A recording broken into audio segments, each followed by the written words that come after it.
All right, welcome back, everyone. We are diving into part 4 of The Last Train to Sydney. And I gotta tell you, if you thought things were intense before, just you wait.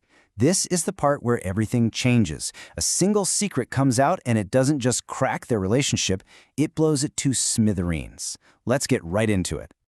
So the story kicks off with this line, and wow, does it set the stage. Sometimes the truth doesn't just hurt, it destroys everything you believed in. I mean, that's heavy. And it's basically the theme for this whole section. You know, Emily really thought she'd found her person, her safe place with Daniel. But this chapter, this is where we find out that safe harbor might have been built on a foundation of lies. And how does it all start? With a single message. That's it. The peace is shattered just like that. So imagine this. Emily glances over and sees this on Daniel's phone. Miss you. Wish things were different. Just 6 little words, right? But, oh man, they are loaded. There's a whole story packed in there that she's not a part of. It's so vague, but so intimate. And that right there, that's the spark.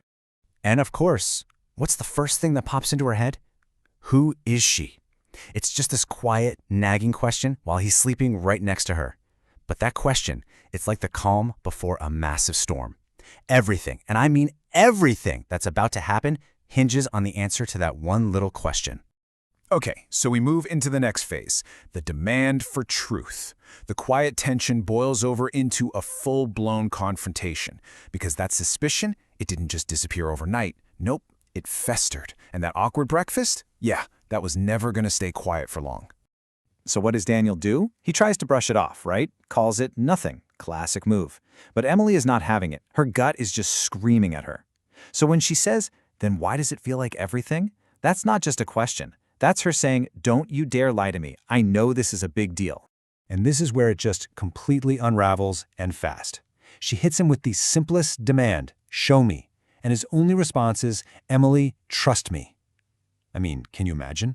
Trust is the one thing that's just been thrown out the window. So her reaction, trust, really? It's just explosive. For her, it's already too late. The damage is done. And that leads us right here, to the moment of truth. The big reveal. This is the point of no return, people. After all the fighting, all the tension, the secret is finally going to come out. And there it is, Sophie, with a little red heart next to it. It's so simple, but that heart emoji, that's what makes it so devastating. Right? It tells you everything you need to know. This isn't some old friend. This isn't a cousin.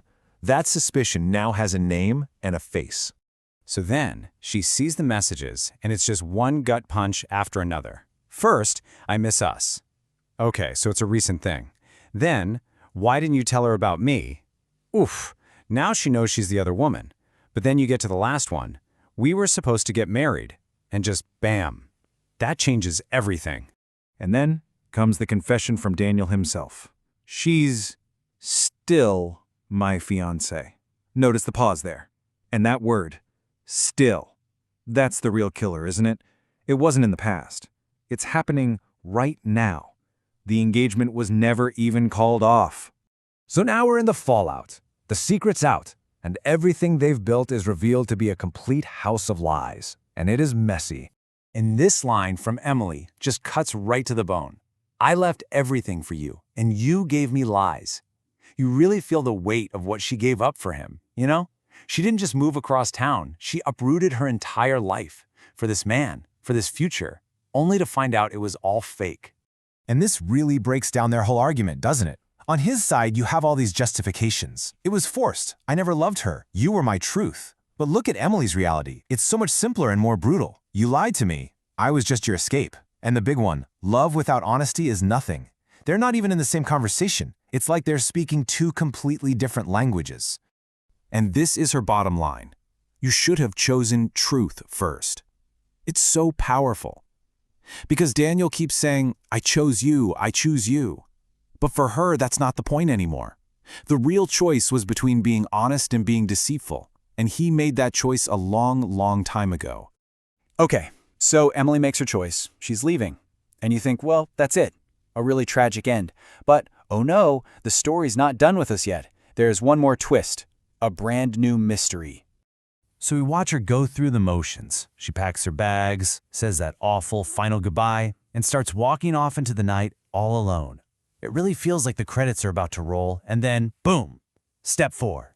A new message arrives. So right when she's at her lowest, her phone buzzes. It's an unknown number.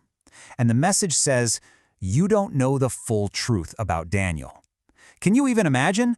The awful, life-shattering truth she just found out? Apparently, that was just the beginning. This message is hinting that there's something else, something even worse.